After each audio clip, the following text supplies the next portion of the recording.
का और नल जल योजना हार्दिक विज्ञान कमेटी को और वाईफाई के साथ जिला अनुमंडल और 56,000 परियोजना के साथ में प्रधानमंत्री आवास योजना और 6 लाख रुपया 10 लाख रुपया बिजनेस के लिए और एक बात 3 नंबर वार्ड में राजू करेंगे तो बिहार के लिए भी न्याय मांगने का आपको अधिकार नहीं है, इसलिए ये काम उनको करना चाहिए। इन तमाम मुद्दों के लिए हम लोग रह रहकर सरकार को आईना दिखा रहे हैं और मीडिया के तमाम जिम्मेदार साथियों से कि कोई भी क्षेत्रीय असंतुलन या कोई भी जो मूवमेंट है वो मूवमेंट मीडिया के सहयोग के बगैर नहीं आगे बढ़ सकता है। तो हम पत्रकारों से, पॉजिटिव पत्रकारों से अपेक्षा करते हैं कि यहाँ की जो समस्याएं हैं जिन पर MIM बार बार आवाज़ उठा रही है और MIM ही आवाज़ उठा रही है, दूसरे लोग किस शर्म से बात करेंगे। कांग्रेस वाले बात इसलिए नहीं कर पाते कि गद्दी पर वो बैठे हुए हैं, दूसरी पार्टियां बैठी हुई थी अपने काल में वो नहीं कर सकी हैं, भाजपा और जदयू को लेना देना ही नहीं है। तो जाहिर है कि ये लोग शर्म के मारे कि चूंकि अपने ज़माने में काम नहीं कर पाए हैं तो आज की सरकार में मुंह कैसे खोलेंगे, शर्म के मारे मुंह क्यों नहीं खोल पा रहे हैं। और ये MIM ही है जो पूरी ढटाई के साथ और जिम्मेदारी के साथ ये बात कह रही है कि साहब जो कुछ हमारे साथ अन्याय है उस पर हमारे साथ इंसाफ करो। ये बात है। स्वास्थ्य केंद्रों का हालत खराब है। अरे भाई स्वास्थ्य केंद्रों का क्या, पूरे कोविड के मामले में तो पूरी तैयारी का पोल का पोल खुल गया लोगों का कि कोविड के पेशेंट ऑक्सीजन से तड़प कर मरे, उनको इलाज नहीं हो सका और जितने हॉस्पिटल्स थे वो सारे हॉस्पिटल बंद हो गए। और जहाँ हम लोगों ने अभी किशनगंज में भी दिया है वेंटिलेटर, हमारी पार्टी ने दिया। और मामला ये है कि हाथी है दरवाजे पर महाबत नहीं है ना, यही मामला है कि साहब आपको वेंटिलेटर आपने सरकारी तौर पर भी है और पार्टियों ने भी दिया है आपको, और आपका कोई टेक्नीशियन नहीं कि उनको चला सके। इससे बड़ी विडंबना क्या होगी। जिला स्तर पर कोई डेडिकेटेड आपका हॉस्पिटल नहीं रहा कोरोना के लिए और आपने एक हॉस्पिटल को बनाया मधेपुरा का और पेशेंट वहां जाते जाते रास्ते में कितने मर गए। और वहां की जो व्यवस्था थी, वहां की व्यवस्था भी मीडिया के माध्यम से आप लोगों ने देखा होगा, इतनी लच्चर व्यवस्था थी कि वहां के बारे में सुनकर ही कोई जाने के लिए तैयार नहीं हुए हैं। इसलिए हम लोग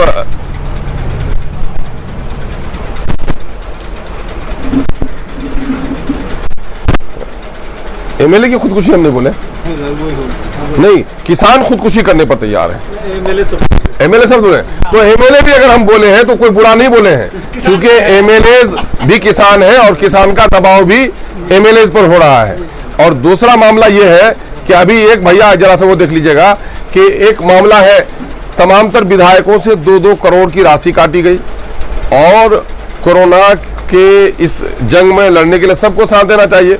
हम लोग सरकार की आलोचना नहीं करते, लेकिन ये बात तो कहते हैं ना कि अगर 2-2 करोड़ की राशि आपने विधायकों की काटी तो उस विधायक के क्षेत्र के अंदर जो हॉस्पिटल थे उन्हीं हॉस्पिटल्स को अगर आप सजा दिए होते, वहाँ एम्बुलेंस खरीद दिए होते, वहाँ वेंटिलेटर दे दिए होते और वहाँ पर टेक्नीशियन बहाल कर दिए होते तो मैं समझता हूँ कि कोविड के लिए कोई बड़ी दवाई नहीं थी। आज तो टेली काउंसलिंग के जरिए से दिल्ली में बैठे हुए डॉक्टर भी कोविड के सेंटर के डॉक्टरों की काउंसलिंग कर सकते थे, तो कम से कम लोगों की लोकली जो होता था वो डेडिकेटेड सेंटर हमारा बन सकता था। लेकिन ऐसा नहीं हुआ, ऐसा नहीं हुआ। तो ये तमाम तर मुद्दे हैं जो जनहित के मुद्दे हैं। एक बात और हम लोग कहेंगे सामूहिक तौर पर, वो ये है कि अंग्रेजों के ज़माने में ये था कि अंग्रेज हर बहाने से लोगों से महसूल वसूल कर रहा था। अब बताइए कि जनता टैक्स देती है, पुल बनाना सरकार का काम है, सड़क बनाना सरकार का काम है, और जहां आप इन 72-73 सालों में पुल नहीं बना सके वहां की जनता बड़ी कठिन जिंदगी जी रही है, 4 चक्का इस्तेमाल नहीं कर पा रही है, तब भी वो संतोषजनक तौर पर जी रहे हैं। तो कम से कम नदी में पार होने के लिए कश्ती तो उनको दे दीजिए ना। और कश्ती में भी चढ़ाने के लिए आप बोलते हैं कि साहब क्यों पैदा लिए हो, सीमांचल में 50 रुपया जुर्माना दो तब कश्ती में चढ़ो। माँ उस पर बीमार है, बेटा दवा के लिए रो रहा है, दवाई के पैसे भी नहीं और कश्ती का भी पैसा नहीं, तो ये कब तक चलेगा। ये सारा जो हम लोगों को प्रताड़ित किया जा रहा है, तो गोया कि तुम लड़ो तभी तुमको हक मिलेगा, शायद ये करने के लिए सरकार हम लोग को मजबूर कर रही है। तो हम लोग आप लोगों के माध्यम से आगे जनता से भी ये कहना चाहते हैं कि जो नाइंसाफियां हुई हैं, दूसरे पार्टी के जो दलाल लोग हैं, उन दलालों का काम क्या है। दलालों का काम लोगों के यहाँ जाकर के ये हाजिरी चौकीदार हाजिरी देना नहीं है, दस्तरखान की बिल्ली की तरह जाकर हाजिरी देकर मामला नहीं पिटेगा। कटाव क्यों नहीं रुके, बांध क्यों नहीं बांधे गए, हॉस्पिटल में डॉक्टर क्यों नहीं आए, स्कूलों में टीचर क्यों नहीं आए, वेंटिलेटर टेक्नीशियन के अभाव में क्यों नहीं चलाया गया। ये जदयू और भाजपा के जो लोग हैं, कार्यकर्ता हैं, या उनके जिम्मेदार साथी हैं, या उनके पेड वर्कर हैं, या दूसरे भैया के चाटुकार हैं, तो उन लोगों को ये ना जवाब देना चाहिए। ये कुछ नहीं, एक अफसर से बैठकर फोटो खिंचवा दिए तो हेमा मालिनी के साथ तस्वीर खिंचवा देने से कोई धर्मेंद्र बन जाएगा क्या। तो मामला ये है कि ये सब लोग वही कर रहे हैं कि जाके वो भाई बहाना करो, तुम सरकार में हो तो इनका जवाब दो ना। ये पिटीशन बाजी तो अपोजिशन के लिए है, तुम्हारे लिए कहा है। तो मैं कहना चाहता हूं ये चाटुकारों को भी कि ये चाटुकार भी होशियार हो जाए, जनता उनको जवाब देगी। सर, कल आप लोगों ने औपचारिक निरीक्षण किया अस्पतालों का, ऐसा बहुत लोग डरते हुए आए लेकिन फायदा कुछ नहीं दिख रहा। क्या आपके इस निरीक्षण से कुछ फायदा पहुंचा? देखिए, निराशा में मत रहिए, निराशा में मत रहिए। मैं आज भी आपको दावे के साथ कहता हूं कि हथियार बंद डाकू हो और पैरालिसिस, कोई लकवा मारा हुआ कोई बूढ़ा भी रात को खांसता है ना, तो डाकू रास्ता बदलने पर मजबूर हो जाता है। सीमांचल की तो यही विडंबना है। ये तो मुझको बताइए कि एमआईएम के अलावा किसने आवाज उठाई। आप कहते हैं आवाज उठाने से कुछ नहीं होता है। आप देख रहे हैं, पहली तहरीक उठी थी सीमांचल में अलीगढ़ की, जो ज्वाइंट एक एफर्ट था हमारा, और जानते हैं अलीगढ़ की जमीन भी मिली और अलीगढ़ की वजह से यहां पर एग्रीकल्चर यूनिवर्सिटी भी आई। वो किसी के अगले की देन नहीं थी, वो अलीगढ़ के मूवमेंट की देन थी। बाबू, दुनिया में जानो, कोशिश कभी रायगा नहीं जाती। कितना भी अंधेरा हो, सूरज निकलेगा, रात के अंधेरे की तरह अंधेरा नहीं रहेगा, कितना भी ग्रहण लग जाए। इसलिए प्रयास जब भी करोगे, प्रयास का फल मिलेगा। ये निराशा से निकलो। एमआईएम इसी के लिए आई है कि नाउम्मीद में डूब के मत मरो, जरा हाथ तो फैलाओ, कोई ना कोई हाथ मिल जाएगा तुमको उठाने के लिए। सर, यहाँ की जनता 70 सालों से जुड़ी गई है और इसी तरह से उन्होंने जवाब भी दे दिया है जेडीयू और कांग्रेस को। एमआईएम को लाया है तो फिर एमआईएम क्या कुछ कर रही है आप देख रहे हैं कि दलितों के, पिछड़ों के, अकलियतों की आवाज उठाने वाले जिन लोगों ने ठेका लिया था, पिछले दिनों में असेंबली में देखा कि दलितों और अकलियतों के जितने मसाइल हुए, एमआईएम के अलावा कोई बोल भी पाया क्या। आपने ये देखा कि सीमांचल के मुद्दे जितने असेंबली के पटल पर आए, इससे पहले कभी आए थे क्या। कभी आपने देखा इस इलाके में जिन लोगों ने बरसों से वोट लिया और हमारे कंधे पर पांव रखकर जिसने तख्त पर अपना कदम जमाया, और वो लोग कभी सैलाब में डूबने वालों की खैरियत ली क्या।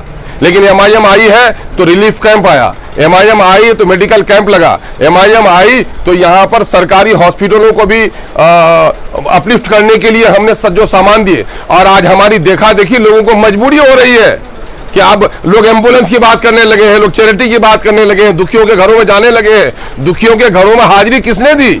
ये एमआईएम ने दी। एमआईएम ने लोगों के मुंह में जबान दी, गोंगे को आवाज दी। गोंगा भी आज बोलता है तो एमआईएम की वजह से बोलता है। जो लोग कल तक बोलता था कि बोलने से क्या होता है, तो बोलने, आज वो भी बेचारा बोलने पर मजबूर है। लंगड़ों को हमने दौड़ाना सिखाया, गोंगों को हमने बोलना सिखाया। एमआईएम के लोगों ने इस इलाके की नाइंसाफियों के खिलाफ जो लड़ाई लड़ी है, उस लड़ाई को सिखाने में एमआईएम का बड़ा रोल है यार। कहते कि क्या हुआ एमआईएम आई तो, हाँ बिल्कुल वो होगा। मायूस मत होइए आप लोग मीडिया के साथी लोग हैं, सब लोग मिलजुल करके लड़िए। हम लोग अच्छा काम कर रहे हैं, तो अगर हमारी तारीफ नहीं कर सकते, हमारी गलतियों को निकालिए, हम लोग आप लोगों के शुक्रगुजार होंगे। हम लोग जनता के खादिम हैं और हम लोग खिदमत करना चाहते हैं। रातों दिन नहीं देख रहे हैं, बलोक में जाकर के सीओ म्यूटेशन नहीं कर, अभी जो मिलकर आए हैं, किसको फिक्र है म्यूटेशन हो रहा है कि नहीं हो रहा है, कटाव क्यों हो रहे हैं, विस्थापितों को क्यों नहीं मिला।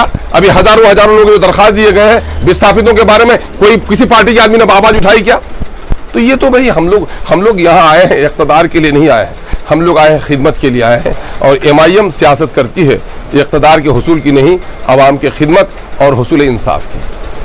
सर, कोविड को लेकर जो अफवाहें फैलाए जा रहे हैं और ये कहीं ना कहीं गलत भी हो रहा है कि 2 साल बाद मर जाएगा या कोविड का इंजेक्शन देना ही नहीं चाहिए, या फिर कोई नया कंपनी का आने वाला है।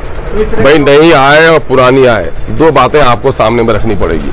अफवाह फी जमाने में फैलाने वाले लोग रहे हैं, अफवाह किसी जमाने में नहीं। अब अफवाह पर अमल कौन लोग करते हैं और अफवाह को दरकिनार कौन लोग करते हैं, ये चीज देखने की जरूरत है। इधर आइए भाईजान। अफवाह का मामला ये है कि अफवाह के फैलाने के ताल्लुक से जो लोग निरक्षर होंगे, जो लोग इधर बैठे भैया, जो लोग जहाँ निरक्षरता होगी, जहाँ गुर्बत होगी, वहाँ सब कुछ होगा। जिला के जिम्मेदार पदाधिकारियों ने जब हम लोगों से कहा तो हम लोगों ने कहा भाई वही होगा। पिछले दिनों से भी सर्वविदित है कि जहाँ निरक्षरता होगी वहाँ गुर्बत होगी, जहाँ गुर्बत होगी वहाँ निरक्षरता होगी। उसके निदान के लिए ये है कि निरक्षरता के से निकाला जाए। अब आज जनसंख्या भी वहाँ जब बढ़ती है जहाँ पर निरक्षर हो लोग, और आज कोविड के मामले में दूसरे स्टेट में लोग लड़ रहे हैं कि हमको टीका क्यों नहीं मिला, और हमारे यहाँ लोग टीका देने के लिए तैयार नहीं है। ये भी हमारी निरक्षरता की वजह से है, ये बैकवर्डनेस हमारी है।